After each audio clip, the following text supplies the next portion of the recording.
நங்கநல்லூர் சீமாட்டிக்கு வாங்க. நம்ம நங்கநல்லூர் சீமாட்டி ஏழுராமன் கோயில் பக்கத்துலேயே இருக்குது.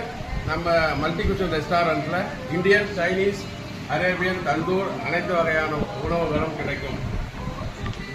Food reviewers and YouTubers also welcome to our restaurant. இந்த ரெஸ்டாரண்ட்டுக்கு வரணும்னா ஸ்க்ரீனில் போகிற நம்பரை கான்டாக்ட் பண்ணுங்கள்.